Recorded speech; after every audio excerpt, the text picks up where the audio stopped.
Hello, good morning. Ayan, so good morning sa lahat ng mga leaders natin all over the world. Ayan, so welcome po sa ating Zao Elevate Business Presentation. So ngayon, nakaupo kayo ngayon dyan.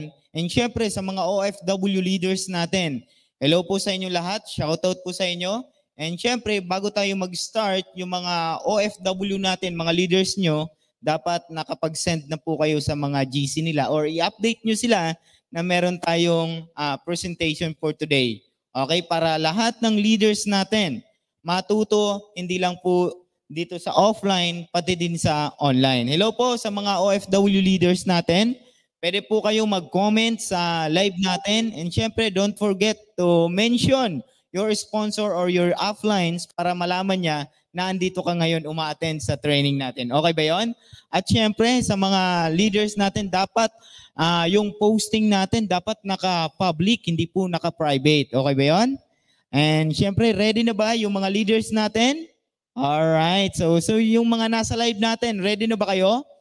Okay, so I know kung nasaan ka man ngayon, dapat meron ka dyang notebook tsaka ballpen. Katulad ng mga leaders natin na umattend ngayon. Okay? So syempre, ang tatawagin ko para meron kayong idea, yung tatawagin ko po, isa lang po ito sa mga product specialist ng ating Zao Elevate. Okay, excited ka na ba? Hello? Ayan, so excited na din sila. And syempre, yung mga sa live, kasama po kayo dito. I hope na nagko-comment kaya ng I'm excited. Okay? So start na tayo. So yung tatawagin ko po sa ating para maging speakers natin for today. Ayan, so bigyan ng 1 bilyon, 2 bilyon, 3 milyon, at milyon-milyong palakpak para kay Miss Judian Bitanga. Okay, tayo po. Palakpak. Yes! Grabe!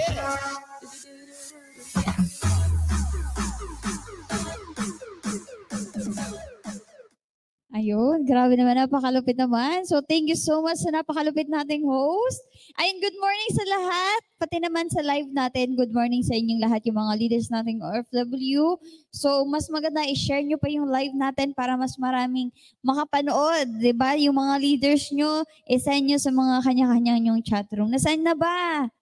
Ayan, so syempre, I know na ready na yung lahat. But before yan, magpapakilala po muna ako kasi marami tayong mga bago. So shout out po sa mga bago dito, pati yung nasa likod, grabe. So nakatayo na lang yung iba. Wala nang upuan. Ayan, so syempre nasa live din, focus din po kayo kasi mabilis lang naman po ako mag-talk. So, syempre, at least meron kayong matutunan about sa mga produkto natin. Okay? So, mapakilala muna ako para sa mga bago. My name po is Judian Bitanga. Ayan, so dati po akong estudyante before ako na-involved sa ganitong negosyo, sa ganitong industry. So, syempre, ngayon full-time ko na din po ginagawa yung negosyo natin and one of the product specialists of Zao Elevate. Ayan, so syempre, Tubong Bicol. Proud Bicolana po. Ayan, so sa mga taga Bicol dyan, sa mga nanonood sa atin sa live, maray na gabi, maray na aldaw sa inyong amin. Okay? So, syempre, welcome po sa ating Elevate Business Presentation. Sino dito yung mga first time lang ngayon na umattend? Di ba yung ngayon lang to na narinig? Ayan, so naintindihan natin yung mga bago, no? So, kumbaga mas maganda na magfo-focus ka sa mga bago natin kasi ngayon maiintindihan mo about sa mga produkto natin and syempre kung paano ka kikita sa ganitong negosyo, okay? So, welcome po sa ating Elevate Business Presentation and let me introduce to your company name, Zao Elevate, which is yan po yung name ng ating company. Sa mga first-timer, sa mga bago na ngayon lang naka-attend, and lalong-lalo na sa live natin. Okay? So, shoutout po sa inyong lahat. So, Zao Elevate is a dynamic marketing company on a mission to help people reach new levels of financial freedom and well-being through our premium products and business opportunity. So, sino dito yung naghahanap ng time and financial freedom? Ha? So, lahat naman. Tama ba? So, that's why nandito ka. Lalong-lalo na dyan sa live natin yung nakakapanood ngayon. Tama ba? So, ngayon, ibibigay sa iyo yung time and financial freedom na yun dito sa company mismo natin. Basta gagawin mo talaga siya ng seryoso at sasabay ka. Tama ba? And syempre, meron tayong mga premium products na later on i-explain ko para mas maintindihan mo, okay? So syempre, pakilala ko din ang ating very own humble CEO or Chief Executive Officer, walang iba Engineer Robert T. De La Viñas, with more than 20 years of solid experience both offline and online, multi-level marketing, and of course, yung masisipag natin mga BOD. So palakpakan naman natin. Grabe. So syempre, our mission to help people achieve their goals in life using the principle of Tao Kaizen and process-oriented approach. And our vision, we envision that in every country in the world, Tao Elevate has empowered the citizen to become a self-made millionaire. So, dito sa company natin, so in just 2 years, marami na po na-create na millionaire circle, di ba? So, ibig sabihin, marami nang kumikita. So, lahat naman dito gustong kumita. Tama ba? So, that's why nandito ka. Okay, so syempre, company legalities natin, lahat dito, I know na tao yung kinakausap mo. Tama ba? Tao yung sinashare mo ng ganitong opportunity and normal na makaka-encounter ka ng tao na magsasabi, magtatanong, yung company ba yan is legal? Tama ba? Okay, o kaya ikaw mismo nung na-share ka ng ganitong negosyo, yan din yung thinking mo and unang-unang sinasabi mo. Okay, lalong-lalo na yun nandyan sa live natin, kung isa ka sa na-share ng ganitong opportunity. Tama ba? Na-share ka ng ganitong negosyo na ngayon nagdadalawang isip ka pa, nagdadalawang isip, nagtataka or nagdududa. Tama? So yung company pong papasukan mo, legal na legal po tayo. Kasi bakit? Register po tayo sa SEC or Securities and Exchange Commission. Tama ba? Kasi sabi nga sa SEC, at least merong 75% na babalik sa'yo once na naglabas ka ng puhunan. Tama ba? Naglabas ka ng pera mo, at least merong babalik sa'yo na products man yan or services. So, good news. Kasi bakit? Sa company natin dito sa Tao Elevate, meron po tayong mga produkto na mamaya explain ko. Tama ba? Okay. So, syempre, register din po tayo sa BIR or Bureau of Internal Revenue. Ibig sabihin, nagbabayad din po tayo ng tamang buwis. Okay? And syempre, lahat din po ng ating mga produkto is FDA approved or Food and Drug Administration. And syempre, halal approved din po siya. Ibig sabihin, pwedeng-pwede po or safe na safe gamitin ng mga brothers and sisters nating Muslim. Kasi I know, marami po dito mga Muslim na mga resellers. Tama ba? So, ibig sabihin, wag po kayong matakot na gamitin yung ating mga produkto. Okay? So, syempre, mas maganda, meron kayong copies ng mga legalities natin para kapag may clients kayo na naghihingi ng mga legalities, meron kayong isi-share. Okay? So, syempre, next tayo, our products. Okay, so ready na ba sa ating mga produkto? Ayan. So, syempre, welcome po sa ating bagong pasok, no? So, mas maganda nandito sa harap. Ayan, yung mga talagang aminadong pogi. Ayan. So, syempre, pag-usapan na natin about sa mga product, which is yun po yung task ko. Explain sa inyo yung kaganda ng ating mga produkto. Tama ba? Kasi napaka-importante pa din po na pinag-uusapan natin yung health natin. Kasi useless lang din po kung malaki yung kinikita natin dito sa negosyo. Tama ba? Na nagkakasakit ka. So, mas maganda pasok po kayo dito. Mayroon pa maraming upuan. Ayan. So, syempre, yung pinag-uusapan muna natin dito, hindi lang naman puro negosyo kung paano kakikita. Tama ba? Kasi napakaganda pa din po na pinag-uusapan natin yung about sa health mo. Kasi napaka-importante ng health. Tama ba? And health is wealth. And prevention is better than cure. Tama ba? Pero ngayon, papalitan natin yung perspective na yon na kung saan prevention is the best cure na po ngayon. Okay? So, kumbaga, ibig sabihin, kung kaya mo nang mga agapan ngayon, bakit mo papatagalin? Tama? Which is, meron naman tayong mga produkto na pwede mong gamitin, pwede mong i-take para maging healthy ka. Kasi totoo naman talaga, hindi natin maiwasan magkasakit. Kahit ayaw na ayaw mo magkasakit, dadapuan ka pa din. Tama ba? Lalo ngayon na nagpupuyat ka. Okay? Alright. So, syempre, next tayo. So, mas maganda pasok po kayo. Ayan. So, syempre, ngayon pag-usapan muna natin yung 3 major reasons why we are getting sick. Tama ba? Kasi bakit? Di tayo aware kung bakit tayo nagkakasakit. Aware ka ba? Kung bakit pag minsan inuubo ka, masakit yung tiyan mo, yung likod mo. Ayan. So, syempre, ngayon pag-usapan natin. Number 1 reason kung bakit tayo nagkakasakit is accumulation of toxins in the body. Ano yung tinatawag na toxins? Ha? Ito yung tinatawag natin na lason, na kung saan, everyday po, di ba, simula ng isinilang ka hanggang ngayon, nag-accumulate ka ng toxins. Dahil saan mo nakukuha yung mga toxins? Unang-una sa pagkain. So, lahat dito kumakain. Yes or yes? Oh, sino yung ayaw kumain? Wala naman, no? Oh, yung iba nga hindi lang 3 times a day kumakain. Tama, lalong-lalo na yung tipong kakakain mo palang gutom mo na naman yung pakiramdam mo. So, ibig sabihin, kain ka ng kain and way po yun para nakakapag-accumulate ka. Nag-iipon ka po. Tama ba? Saan pa? Hindi pa pwedeng kumain kaya hindi ka uminom. O, di ba? Sino dito hindi uminom? Wala naman, no? O ba kaya ano iniinom mo madalas? Ha? Soft drinks? Or alak? O, di ba? So, yung tubig po, kumbaga hindi rin tayo aware kung malinis ba yun o kaya saan nanggaling. Tama ba? Saan pa? Sa hangin. Di ba yun yung 3 basic needs ng katawan natin para tayo ay mabuhay? Yung uminom ka, yung huminga ka, and kumain ka. O, sino nagpigil ng hininga? Wala naman siguro. Tama. Kasi kapag pinigilan mo yung hininga mo, anong mangyayari sa'yo? Di ba mamamatay? So, ibig sabihin yung katabi mo, kapag yung hininga niyan, di mo yan pwedeng pigilan. Di mo pwedeng iwasan. Ma-accumulate at ma-accumulate mo yan. Tama ba? Okay. Huminga pa ba yung katabi mo? Huminga pa naman. Okay, so ibig sabihin, hindi mo siya po pwedeng pigilan, hindi mo pwedeng iwasan. Ma-accumulate mo siya hanggang ngayon. Tama? So ano naman yung trabaho ng katawan natin? Since nag-accumulate tayo, di ba kailangan natin mag-cleanse? Kailangan nating i-release lahat ng toxins kasi po based on research, nearly 90% of all degenerative disease begins in digestive tract or sa colon natin. And nandun po kasi nag-start yung mga simpleng sakit natin kumbaga simpleng sakit natin. Kumbaga nandiyan nag-start yung mga infections, tumors, and diseases kasi ibig sabihin po niyan, hindi normal yung bowel movement mo. Iniipon mo po kasi yung kinakain mo. Tama ba? Kasi may mga times na kumbaga meron times na hindi ka nakakapagdumi ng normal. Diba? Hindi ka nakakapagdumi ng 1 beses sa isang araw. Diba yung normal bowel movement kasi natin is twice a day or 3 times a day. Kasi bakit?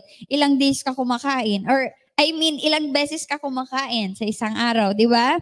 Yung iba 3 times a day. O, tapos hindi ka nagdudumi. Anong ginagawa mo sa kinakain mo? Lalo kung inabot yan ng 1 week. Ayan. So, mas maganda dito sa harap, oh. Ayan. So, ayan. Palakpakan natin. Ayan. Mamaya meron pang paparating na isang truck. Okay. So, syempre, mas maganda po na kumbaga, panatilihin na natin, malinis yung colon natin. I-goal mo talaga na magdudumi ka po. Diba? So good news, meron tayo mamaya na produkto na which is pwede mo pong gamitin. Okay, number 2 reasons kung bakit tayo nagkakasakit is kumbaga kapag madumi na yung dugo mo, abnormal condition of the blood. Kasi hindi po ibig sabihin, yes, buhay ka ngayon pero healthy ka ba? Kasi sabi nga, hanggat may dugo ka, ibig sabihin buhay ka. Kasi bakit? May dumadaloy na dugo sa katawan mo. Tama? Pero hindi ibig sabihin niya na healthy ka. Marami po kasi nagkakasakit kasi bakit? Madumi yung dugo. Okay? And dito po nag-start yung mga sintomas or simpleng sakit natin sa dugo like anemia, di ba? High blood, leukemia, and stroke. So napaka-importante ng blood po na dapat is malinis po yan. Okay? So meron din tayong tinatawag na acidosis when your blood becomes acidic. Bakit naman daw tayo naging acidic? Di ba madalas ka nagpupuyat? Sino dito hindi nagpupuyat? Ha? Hindi ka nagpupuyat, sir? Di ba lahat dito nagpupuyat? O, sino mga onliner? Lahat naman, no? Onliner, di ba? Kasi kapag di ka nagpupuyat, laging tulog ka sa hub. No, di ba? Eh, di tulog din yung negosyo mo. Di ba? Yung mga OFW nga natin. May OFW ba dito? Si Madam, saan bansa ka, Madam? Ha? Riyadh. So palakpakan naman natin na may OFW tayo. Di ba? Kumbaga nagpupuyat tayo lahat. And hindi po natin yan maiwasan. That's why po nagkakasakit tayo. Ano pa?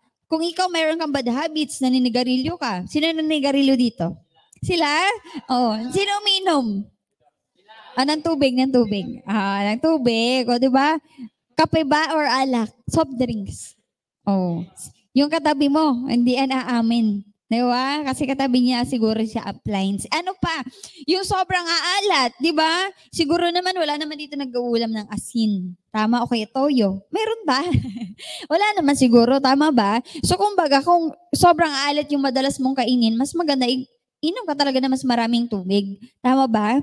And syempre, number 2 reasons kung bakit tayo nagkakasakit is nutritional deficiency or nutritional imbalance.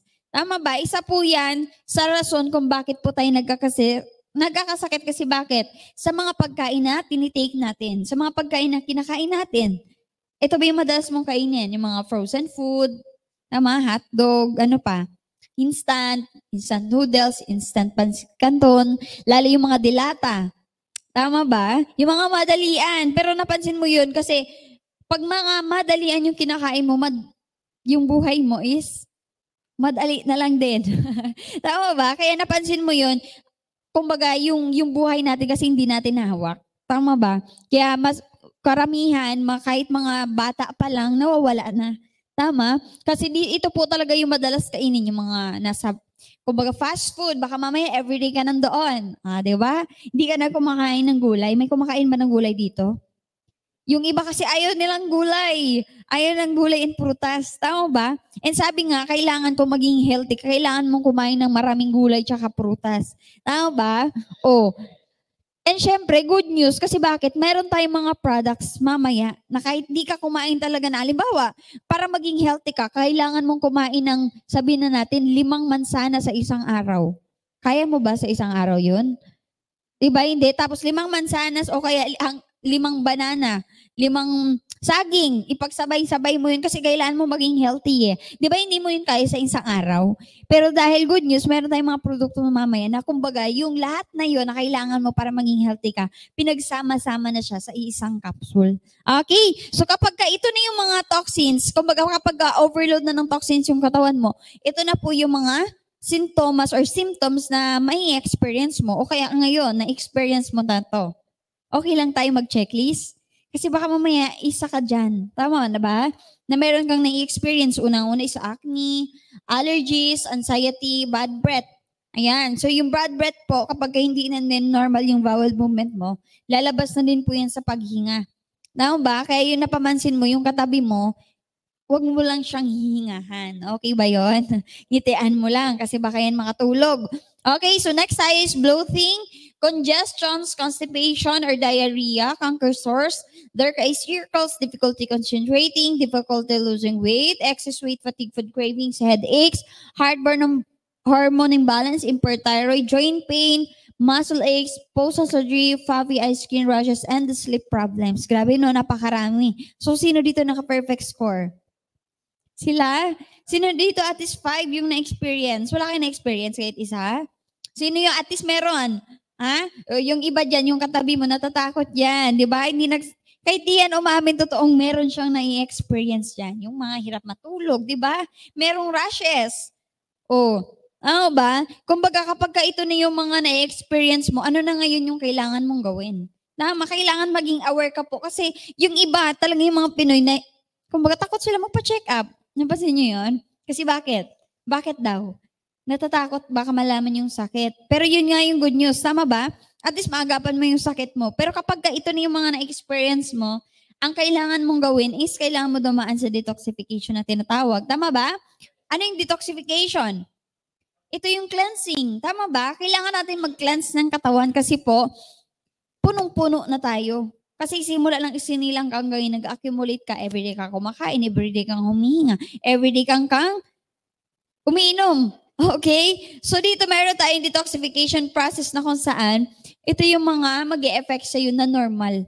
Normal mag-e-effect kapag nag-cleanse ka. Una-una is defecation, yan yung pagdudumi mo. Okay? Kaya kapag yung iba na hindi normal yung bowel movement, i-goal mo po talaga magdudumi ka. Kasi way po yan ng pag-cleanse. Ano pa? Urination. Sa pag-ihi mo. Tama, maraming tao na nagpipigil ng ihi. Pero wag mo po siyang pipigilan kasi bakit? Marami din po nagkakasakit dahil sa pagpipigil ng ihi. Tama ba? And mas maganda nga, mas marami din tubig yung inumin mo para ihi ka ng ihi. Kumbaga, inom ka ng inom. Ihi ka din ng ihi and makikleanse din yung katawan mo. Ano pa? Expiration. Ito naman yung tipong hinihingal ka. Kahit wala kang masyadong ginagawa, nahihirapan kang huminga. Lalong-lalo na po, kapag nag-take ka ng mga food supplement natin na mamaya i-explain ko, isa po yan sa may experience mo. na mag-e-effect talaga sa'yo. Kaya huwag ka matakot, ha? Kasi baka mamaya, nag-take ka noon, lalo ka nag-take ka ng Elevate-in-1, tapos nahirapan kang huminga, in-stop mo na kasi baka mamaya anong mangyari sa'yo. Tama? Pero at least ngayon, aware ka na kung saan normal lang pala yun. Tama ba? Ma-adapt lang kasi ng katawan mo after a few days or ilang weeks. Okay, kasi bakit nasa healing process ka po? Ibig sabihin lang nun, nag-e-effect sa'yo yung produkto. Are you learning, guys? Okay, at least meron kang sasabihin dun sa clients mo once na nag-share ka ng produkto natin. Okay? And last natin is perspiration, yung sa pagpapawis. May mga times, may mga tao din na hindi na pinagpapawisan kahit anong galaw na nila. Meron bang ganon? Yes or yes? Meron. Tama. So dito, kapag nag-cleanse ka po talaga, normal na pagpapawisan ka. And isa po yun sa way, yung pagpapawis para ma-cleanse yung katawan mo. Are you learning, guys? Okay, so meron tayong good news, di ba? Good news dito sa ating company kasi bakit? Yung mga produkto natin is talagang naka-align na siya sa health protocol. Tama ba? Meron tayong health protocol na sinusunod dito. Na kung saan, ano yung unang-una? Natatandaan nyo pa ba? Unang-una sa health protocol, which is yung detoxification na tinatawag. Ano yung pangalawa? Ha? Ano yung balancing? Pangatlo, nourishing. Tama ba? And good news, dito sa ating company, meron tayong mga produkto na kung saan naka-align doon. Tama? Unang-una, na produkto natin, okay lang ba palakpakan mo ang ating Elevate-in-1 Herbal Mix Capsule? Sino nakatry niyan? Ha? Ayan. So, anong effect natin sa mga lalaki? Ha? Mas effective daw yan sa mga lalaki, ha? pang alarm clock ba? Alarm clock. Oh, yes daw. Yes or yes. Yes naman. Okay? Lalong-lalo na syempre, effective po talaga yan. Lalong-lalo na kapag tinanong mo yung mga marketing team natin. Damas, kasi sila talaga, nagtitake po talaga yan sila. Okay? So, Elevate-in-1 Herbal Mix Capsule, meron siyang 8 powerful ingredients sa iisang capsule. Di ba? Kung ito pagsasabay-sabayin mo, kakainin mo everyday para maging healthy ka. Yung avocado. Tama ba? Halimbawa, 10 avocado sa isang araw, maubos mo? Kaya mo? O hindi, yung buto. Kaya mo kainin yung buto? Di ba kahit nga kagatin mo yun, hindi mo yan makakain eh. Tama, pero dahil yan, pinagsama-sama po yan, kasama yung buto, pati balat. Tama ba? And hindi mo yan matitikman or hindi mo malalaman na kasama pala yung buto tsaka balat. Tama? Kasi bakit? Pinagsama-sama na siya para maipasok siya sa isang capsule. Okay? So ano yung mga health benefits niyan? Meron po siyang avocado na ingredients. Okay? Na kung saan yung avocado and papaya leaves. Di ba nakakain mo ba yung papaya leaves? Yung bunga lang, yung dahon. Nakain mo yung dahon ng papaya? Hindi pa, di ba? O, good news kasi bakit isa sa ingredients ng ating Elevate-in-1. Tama ba? Na kung saan, marami po yung sakit na natutulungan. And syempre, yung papaya leaves and avocado is rich in fiber. Na kung saan nakakatulong po yan para mapanormal yung bowel movement natin. Di ba napansin mo yun yung avocado fruit? Kapag ka na kumain ka niyan,